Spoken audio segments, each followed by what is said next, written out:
Los resultados de la filosofía son el descubrimiento de algún que otro simple sinsentido y de los chichones que el entendimiento se ha hecho al chocar con los límites del lenguaje. Estos chichones nos hacen reconocer el valor de ese descubrimiento. Ludwig Wittgenstein, Investigaciones filosóficas, parte 1, parágrafo 119.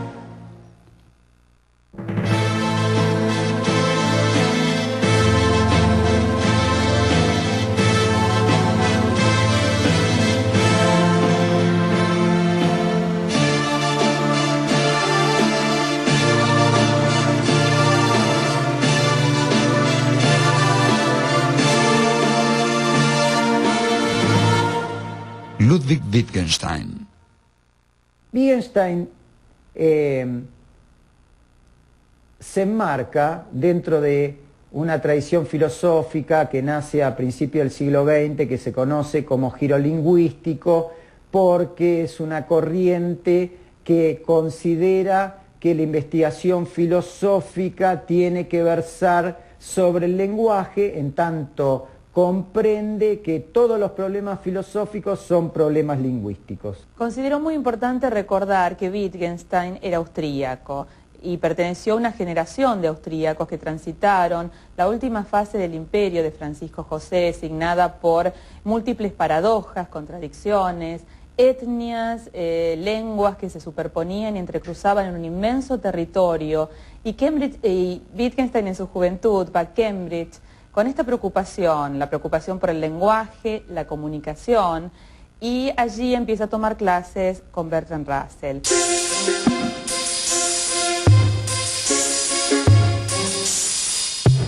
Ludwig Wittgenstein nació en Viena en 1889. Su familia, de ascendencia judía, gozaba de una situación acomodada. Su padre era un importante industrial siderúrgico y protector de las artes. Ludwig, al igual que sus 7 hermanos, fue educado por preceptores privados hasta los 14 años y luego cursó estudios en la Realschule de Linz. Ingresó a continuación en la Escuela Técnica Superior de Berlín para estudiar ingeniería. En 1908 se inscribió como estudiante e investigador en la Universidad de Manchester y diseñó un motor de propulsión a chorro para la aviación que fue utilizado con éxito. Pero, mientras tanto, sus intereses se fueron desplazando hacia las matemáticas puras y sus fundamentos lógicos y filosóficos. Podemos pensar en Ludwig como alguien que encontró en la filosofía un camino que de alguna manera le salvó la vida, yo diría, en un contexto en el cual no olvidemos que 3 de sus hermanos se suicidaron. Eran 5 hermanos, o sea, con él incluido eran 5 varones y 3 mujeres, y digamos que cada uno de los hijos trató de forjarse un rol dentro de una familia muy exigente, pero Ludwig Wittgenstein de alguna manera esquivó los distintos destinos que la familia tenía para sus hijos. Por consejo del famoso lógico alemán Gottlob Frege, Wittgenstein fue a Cambridge a estudiar con el filósofo británico Bertrand Russell, famoso por haber publicado junto con Alfred North Whitehead los Principia Mathematica, una obra clave para la constitución de la matemática contemporánea. Decidió entonces abandonar la ingeniería y dedicarse plenamente a la filosofía. Sin embargo, al declararse la Primera Guerra Mundial, se alistó como voluntario en la artillería austríaca. Él llevaba en su mochila de soldado un cuaderno y en ese cuaderno él iba anotando, haciendo anotaciones sobre lógica y también anotaciones personales. Sobre la base de esas anotaciones, en 1918, cuando es tomado prisionero en el campo de Monte Cassino, redacta el Tractatus. Yo creo que precisamente estas notas que se han publicado bajo el título de Diario Filosófico son la mejor introducción al Tractatus. Hecho prisionero hacia 1918, Wittgenstein dispuso de tiempo libre para revisar y reordenar sus apuntes. Desde su prisión en Monte Cassino, logró hacerle llegar una copia de su trabajo a Russell. El manuscrito se titulaba Tractatus Logico-Philosophicus.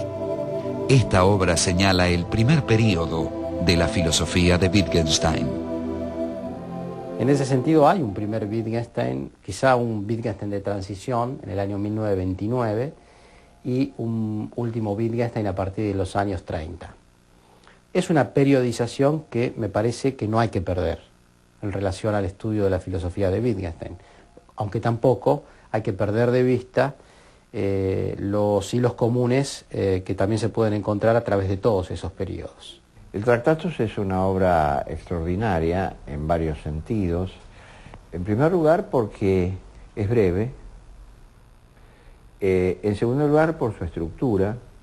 Tiene 7 aforismos básicos y luego tiene una serie de subaforismos, todos muy breves, todos muy concisos, cada uno de los cuales supone una larga reflexión sobre el tema que se está tratando.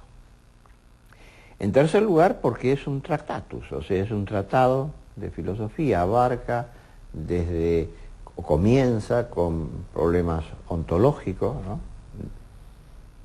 Cómo está constituido el mundo, y culmina con problemas de tipo ético, filosófico, metafilosófico, e inclusive plantea los problemas del límite, más allá de lo cual no se puede hablar, y entonces se abre camino ahí a lo místico, como dice Wittgenstein.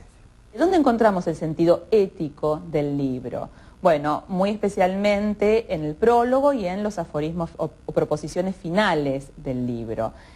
Allí Wittgenstein dice que su objetivo es mostrar los límites del pensamiento en el lenguaje.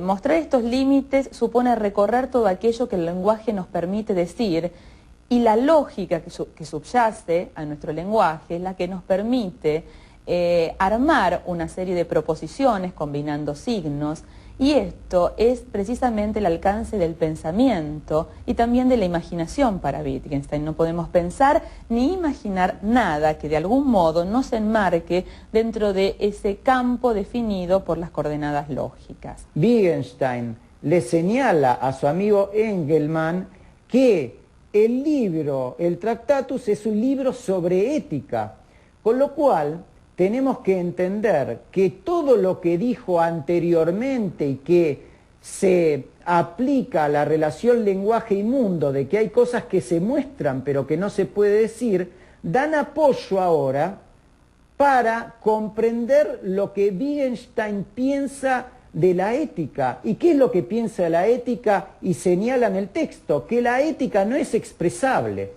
¿Qué significa que la ética no es expresable?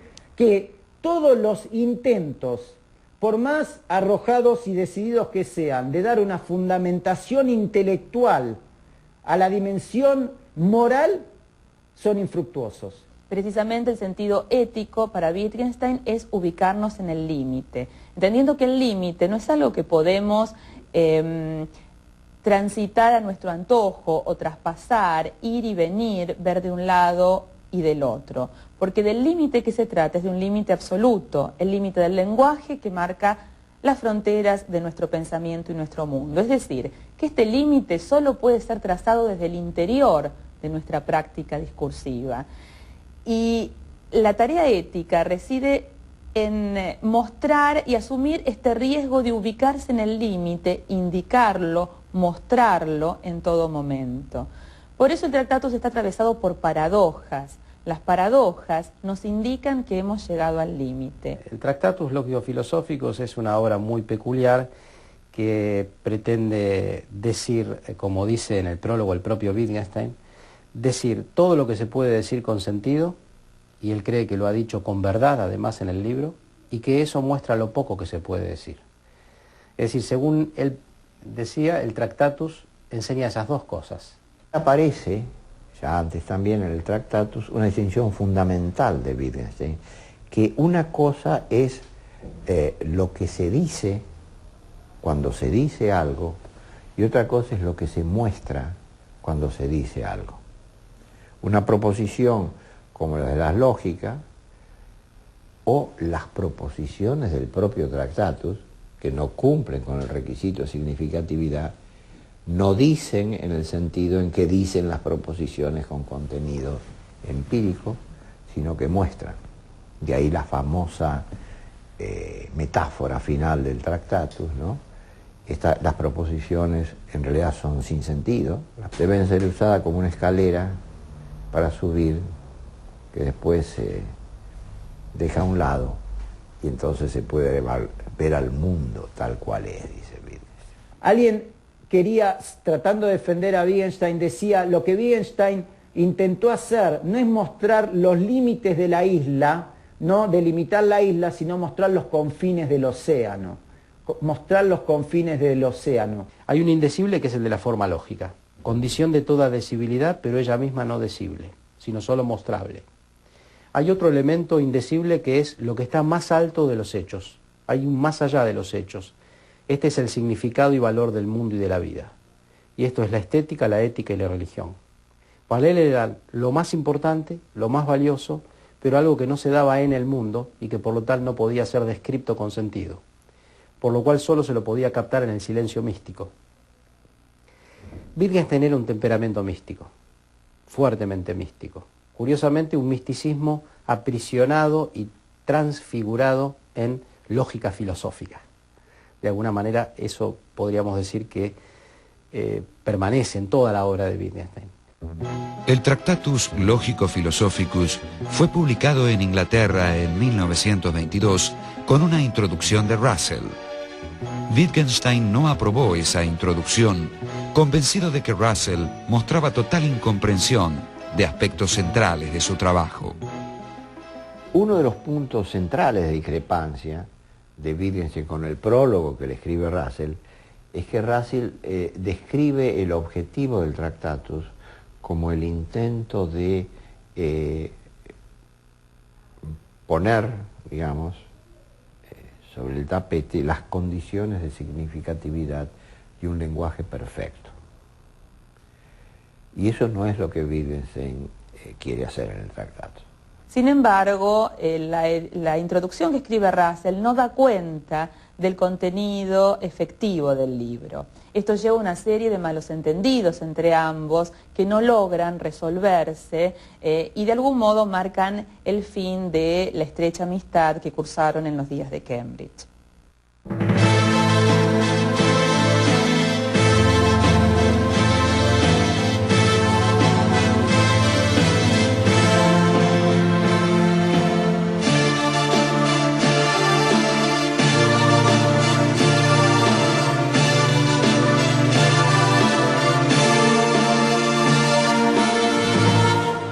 Ludwig Wittgenstein.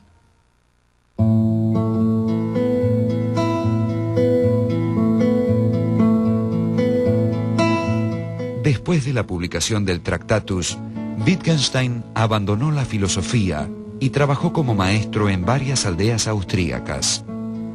En 1926 ingresó como jardinero en un monasterio franciscano cerca de Viena. También se dedicó a diseñar y construir una casa para una de sus hermanas, tarea que lo ocupó durante 2 años.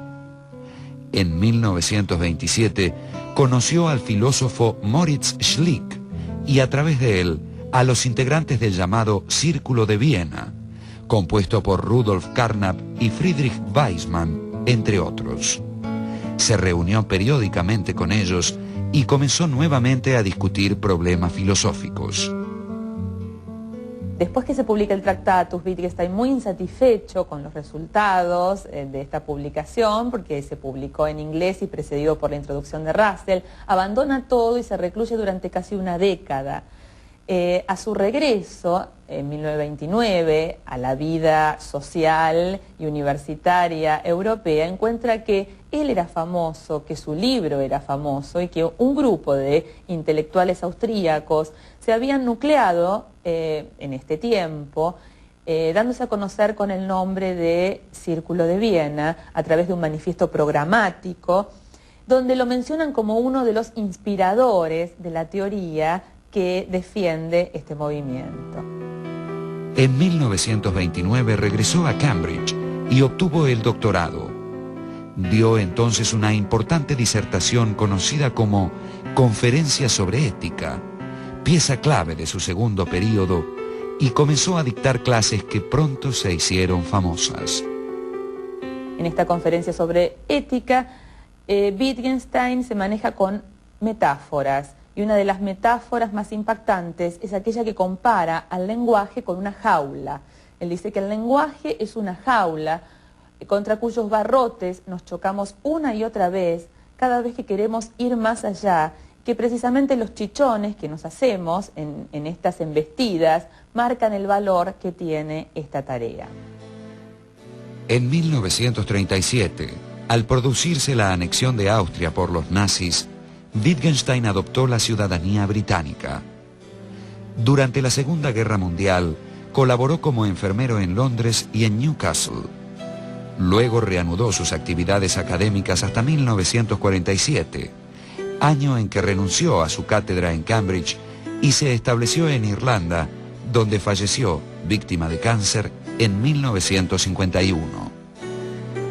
Entre la obra póstuma de Wittgenstein, que constituye el tercer período de su filosofía, se destaca el libro Investigaciones filosóficas. Allí critica la concepción del lenguaje privado que había defendido en el Tractatus. En esta obra se produce una importante profundización de la comprensión del lenguaje. Utilizando como una especie de metáfora la idea de juegos del lenguaje, lo que dice Wittgenstein es: el lenguaje no es la unidad ideal, formal, que yo pensé en el Tractatus. No es el conjunto de las proposiciones, ni el fundamento del sentido, ni nada de aquello que pensé. El lenguaje no es más que un conjunto de prácticas que se da en la historia natural de los hombres, que varía con la historia, con la cultura, con la sociedad, y lo que el filósofo debe hacer es describir sinópticamente,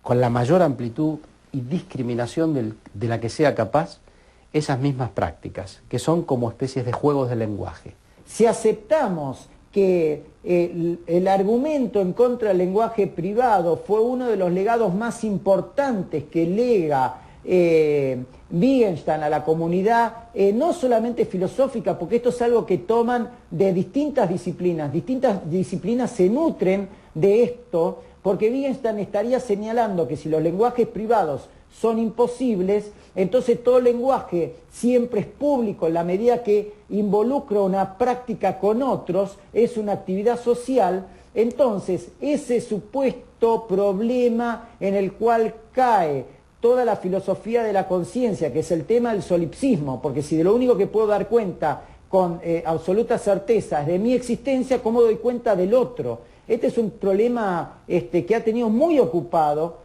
a todos los filósofos que han seguido por esta línea, e intentar dar cuenta del otro, del alter ego, y que el otro no sea fagocitado por el yo, no sea una mera representación. Otra de las nociones cruciales en Wittgenstein, las investigaciones filosóficas, es la idea de forma de vida.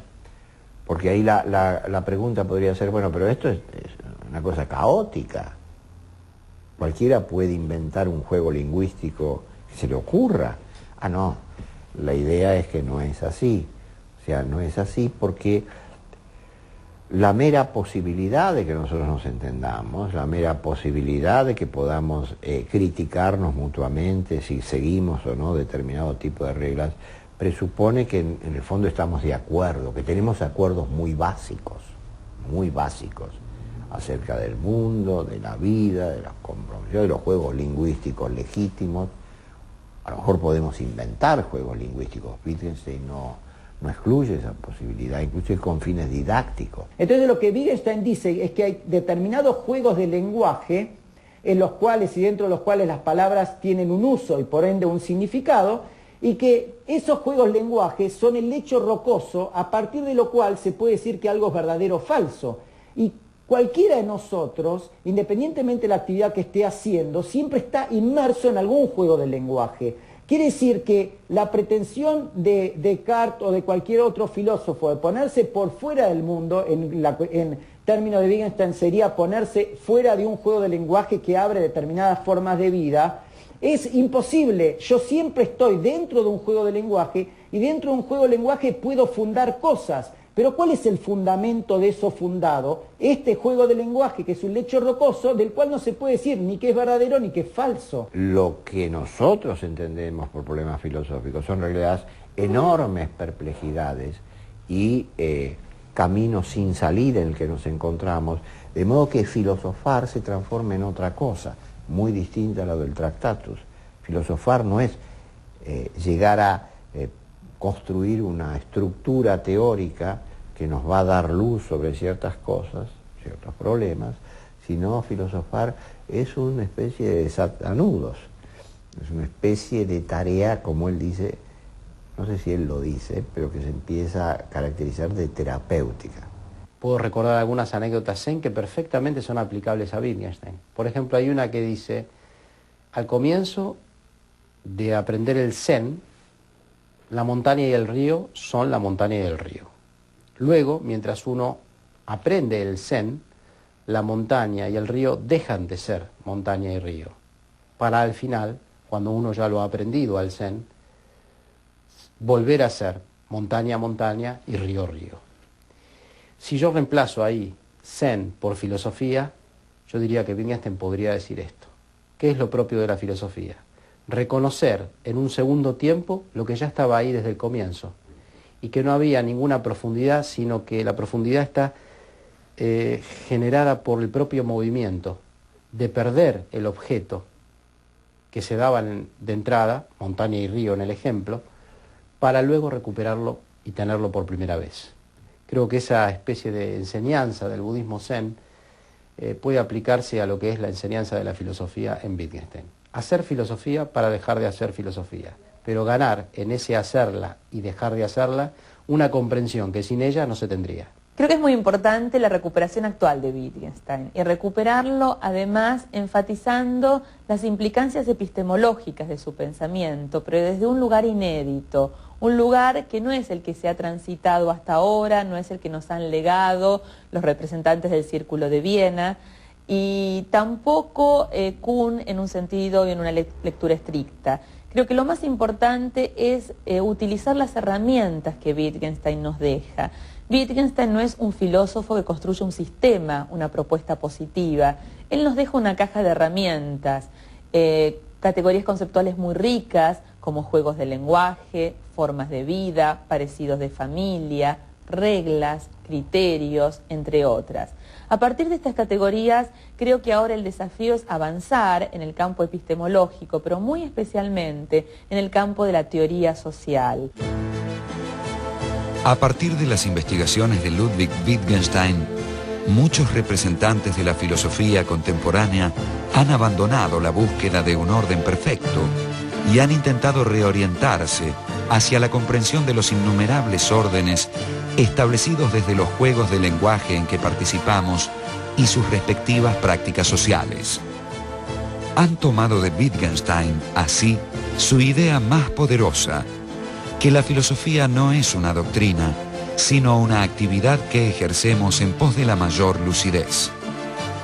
Esta influencia se refleja en los trabajos de John Austin y John Searle sobre el lenguaje, en las investigaciones de Gilbert Ryle sobre la noción de lo mental, en los desarrollos de Morris Weitz sobre el arte y la estética, y en los estudios de Jürgen Habermas sobre el discurso argumentativo y sus consecuencias para el pensamiento social y político.